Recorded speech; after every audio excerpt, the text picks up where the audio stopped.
It's on fire tonight. It's on fire tonight.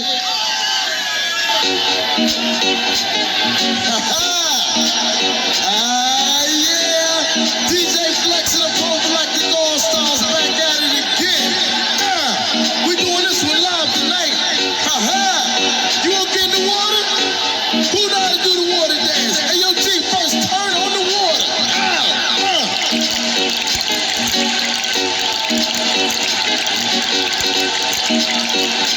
See, that's what I'm talking about. Let it rock.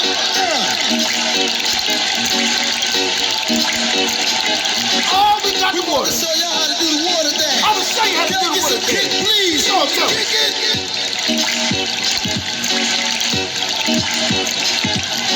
I told you Y'all to party. Let me see everybody put your hands in the air. Put your hands in there. Go put them on. There we go. Y'all with me? Is you with me? Everybody put your hands in there and do the water dance. Do the water dance. Wait a minute. Do the water dance. What's up, Dre? Minnesota Avenue to the house, too. The hood. We gonna let it rock. Let me stop. Ooh, I can't be doing all that. Hold on a second. God damn. Hold on. I can't be doing all that. Sorry, my bad. Okay. Get these out my way. If you look at the attachments, it seems that messed up. It seems we might have a little trickaroo going on. A little trickaroo, a little something for you. Alrighty? Okay. Now, if you recall, Donald J. Trump told your ass that he was worried about the voter fraud. All the mail-ins, they're going to try to steal the election. All the mail-ins. So, here's the thing. If that were me, and I was commander-in-chief, and I thought something like that could happen. Now, I know a lot of people say, oh, he's a liar. It's okay, well, let's say hypothetically. No, maybe he's not. Or maybe it's a power struggle. Maybe both sides just want the power. They want the power. They want the power of the executive office. I think we collectively can understand that, I want to call him the CEO, but I won't. The commander-in-chief, the leader of the executive office, holds, a significant power in terms of what he can do. Irregardless of the Senate and the House, through executive order and through the power of the executive office. So, naturally, there could be a power struggle on both sides. Stop thinking your side is holier than...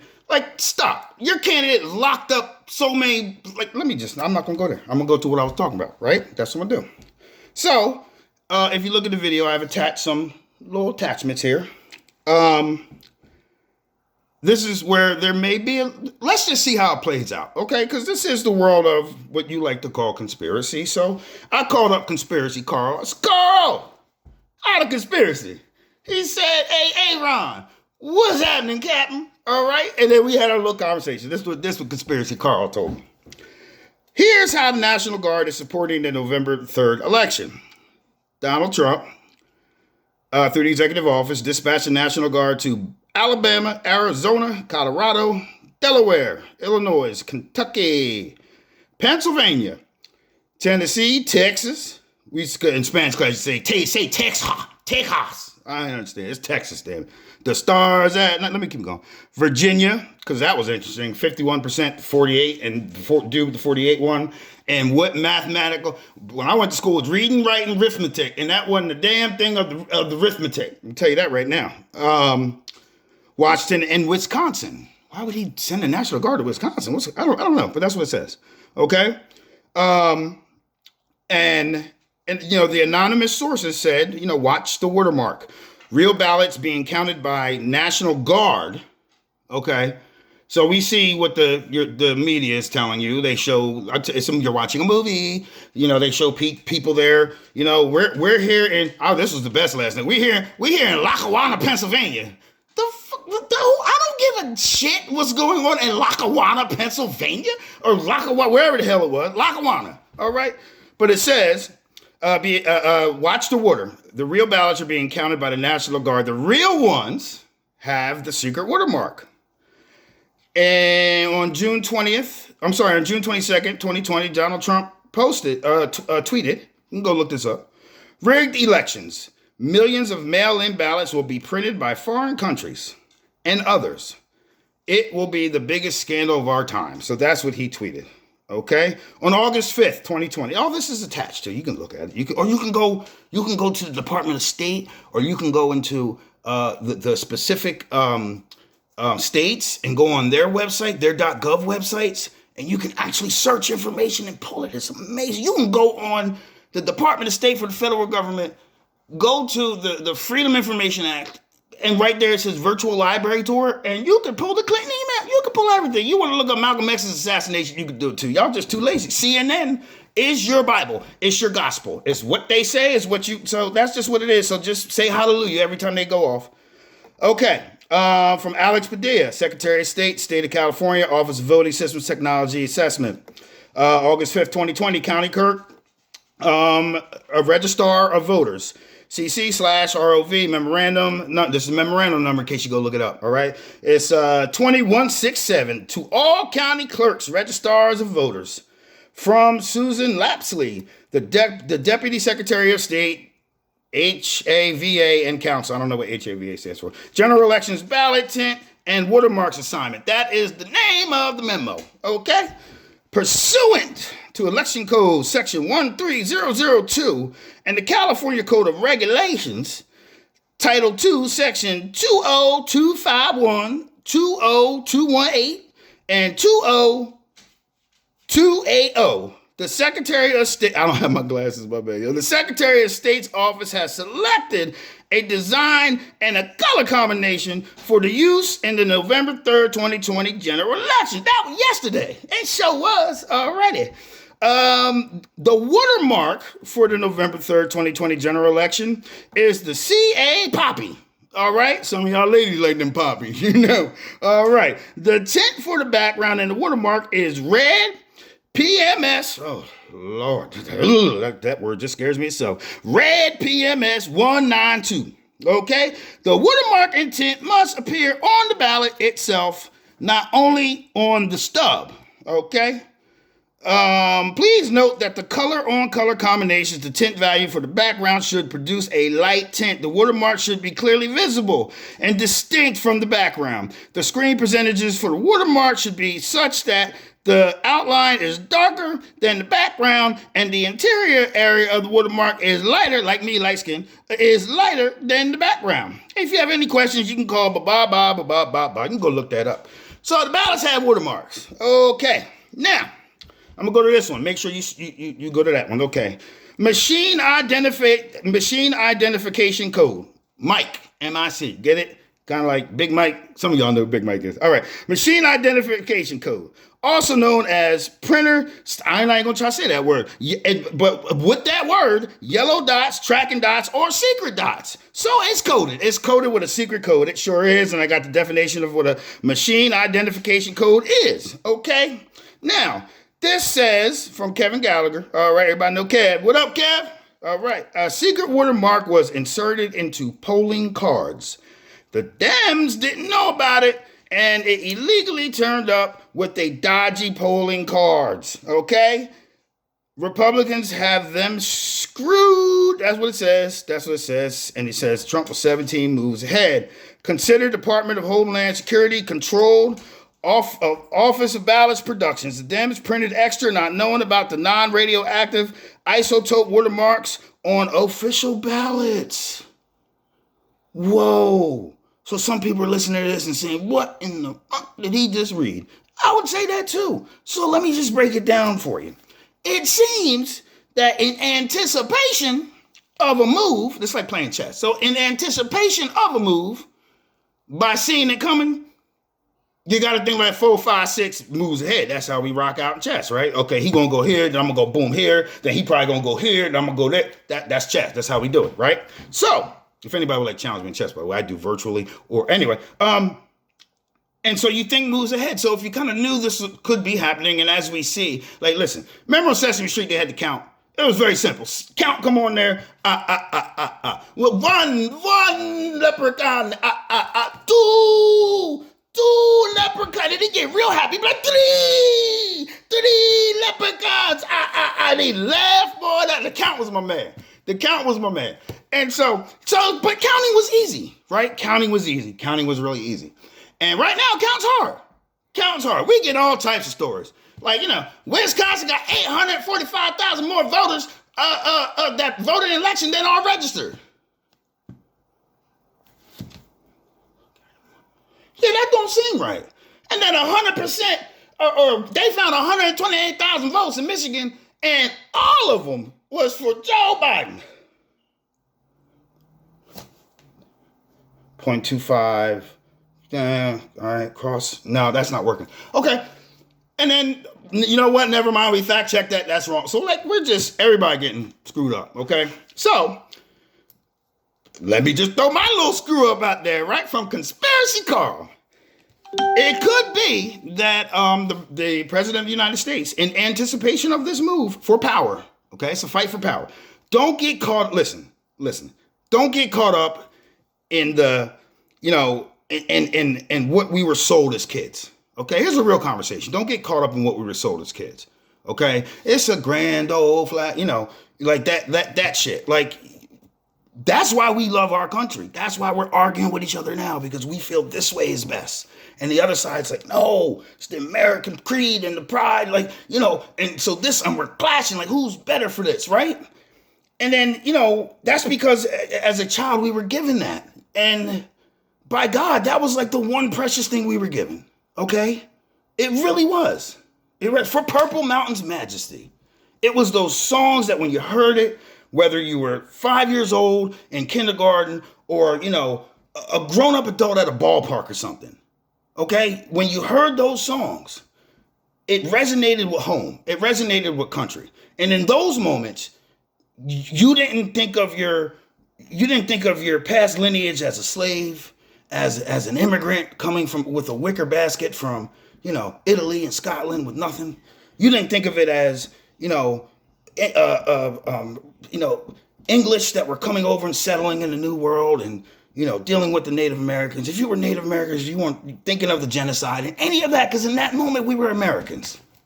We were Americans. But above that, there was another atmosphere going on that ran the world, that ran our interactions in the world, that altered our domestic life significantly just throughout the course of the 80s when I was around till now. Things have changed. The things that influence our kids, the things that influence us, have become very intrusive, and they have become very influential and significantly involved in terms of what it is bringing to fruition. And that is all allowed. You don't go from the 80s with modest television and, warm, comfy moments, at the very end. And cartoons was, we had G.I. Joe and Thundercats, and it was teaching us to be, the heroes, and the girls had theirs, what the hell they had, She-Ra and all that stuff. Sorry, Care Bears, didn't come out the chest. Care Bears kind of cool. I used to watch. They ain't go front. But we knew who we were, right?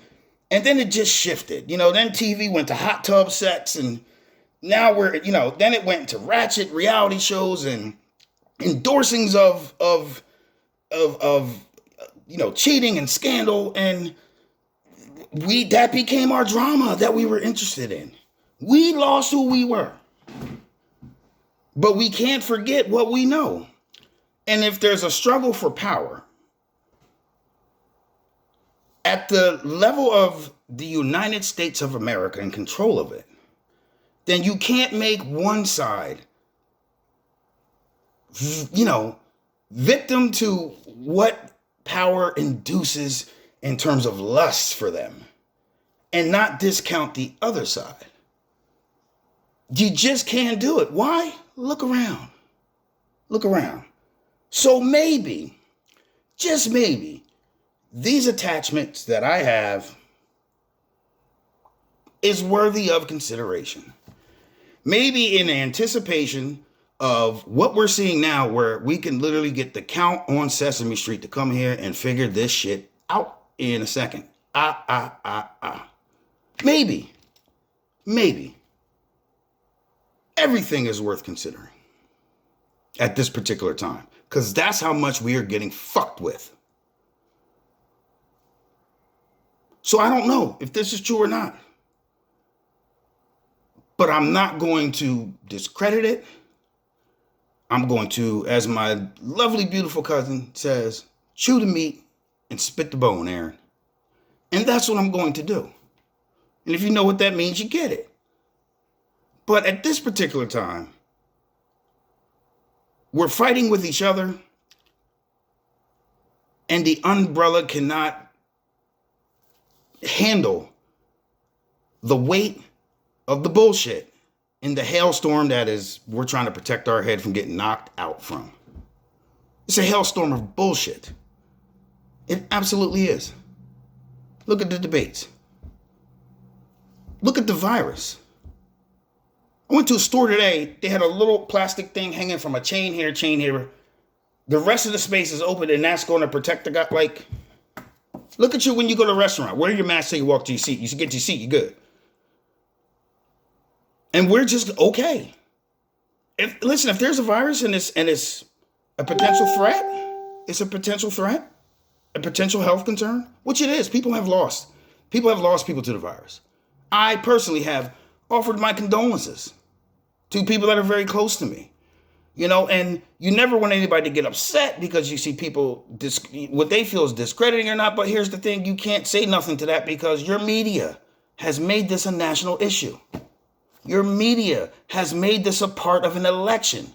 Your media has literally made the handling of this and all the context and all the meat and potatoes that come on that plate. Your media has made this a focal point of an election for the leader of the free world in the United States of America. His handling of a virus that unfortunately took lives, but 99.74% of people can get through. That is so suspicious that flus are now down 98% going into November. You have, 300 cases nationally? This time last year, do you know where we were at? Go see where we were at. Thousands and thousands by November. 98%? Not a flu. Maybe it's time to look at everything and watch what's happening and see how it ends out. And then, instead of fighting amongst one another of who's dumb and who's retarded, and I told you, because we want this asshole out the office, and I think the other guy's a bigger asshole. He locked up much more people and ruined their lives and tore up the families and destroyed the urban cities of people that look like me by the millions. By the millions. And I'm not, this isn't race for me. Sorry, guys. Sorry if you think he's racist. This isn't race for me. This is about human lives. Human lives. That matter. So the same party for the race that matters. Hold an oath to your entire principle. Because the leader of that party that you want to win had human lives that he sat on the Senate floor and said they were animals. Said they would hit his mom upside the head with a club. Savages beyond repair. Lock them up. And he did. And just think of how that balloons out. Think of what it does. Take a look at this stuff. Maybe it's worth consideration. Maybe it's worth a healthy consideration. But I got a lot of drinking to do, y'all. But not water.